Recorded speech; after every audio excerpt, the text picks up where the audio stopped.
les terres de Notre-Dame, la résistance prend racine. Sur les terres de Notre-Dame, la la la la léno, la la la la la la la, la résistance prend racine.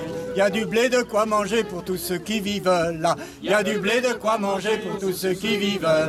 Il y a du blé de quoi manger, la la la la léno, la la la la la la la, pour tous ceux qui vivent là. C'est la carte, 10 travaux. Ils ont déjà fait le coup au rosier, à la châtaigne, de faire comme ça, dire qu'ils venaient, qu'ils viennent pas, et au bout d'une semaine, les gens s'essoufflent et finalement ils viennent et ils détruisent.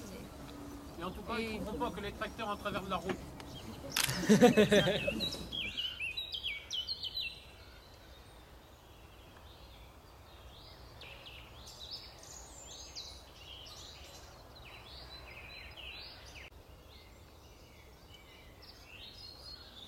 Franchement, c'est super de voir tout ce monde-là et tous les tracteurs et voilà, enfin tout quoi, c'est trop bien. Il y a des gens qui sont arrivés toute la nuit et voilà, c'est génial.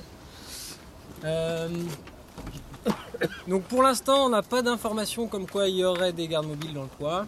On surveille tout le temps et on est sur les gardes. Voilà, a priori, ils ne viendraient pas, on ne sait pas, on espère. Mais du coup, on va quand même rester là. Ce qu'on peut dire au niveau juridique aussi, c'est qu'on n'a toujours pas eu la visite de... Pardon. Ce qu'on peut dire au niveau juridique, c'est qu'on n'a toujours pas eu la visite de l'huissier qui est toujours pas venu nous remettre le commandement de quitter les lieux. Bon, aujourd'hui, potentiellement, il n'a pas pu passer, effectivement. Et voilà.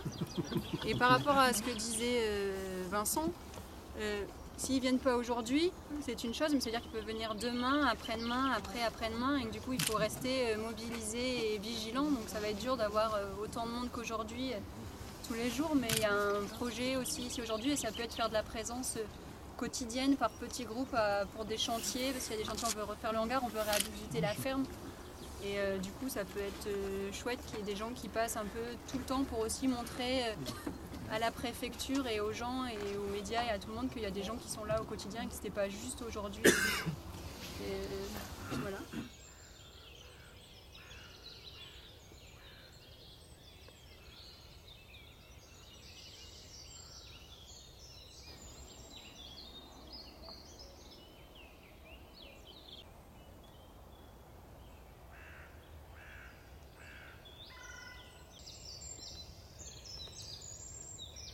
Tout le monde était content de venir défendre une fois de plus une ferme sur l'opposition à Notre-Dame-des-Landes.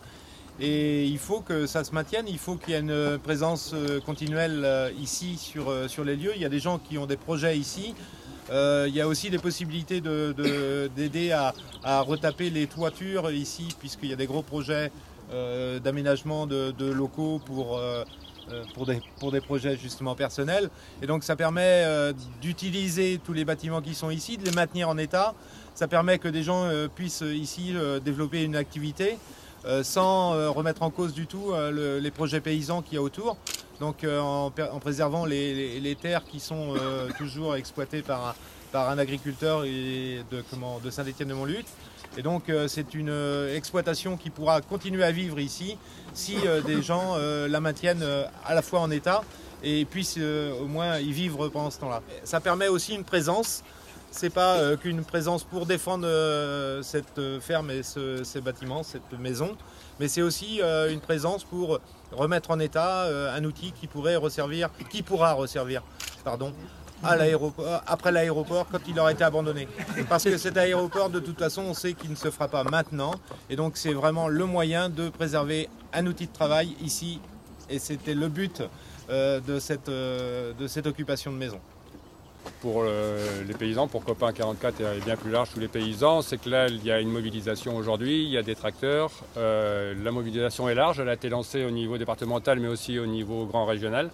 Donc là aujourd'hui on va décider de la suite à donner aux choses au niveau de la mobilisation paysanne. Il y aura des informations qui vont circuler dans la journée, mais ce qui est clair c'est que les tracteurs sont prêts à partir dans les fermes, mais que s'il y avait un début de travaux, parce qu'on considère vraiment que c'est un début de travaux si jamais cette maison-là était menacée, il y aura une forte mobilisation sur place, ça c'est sûr.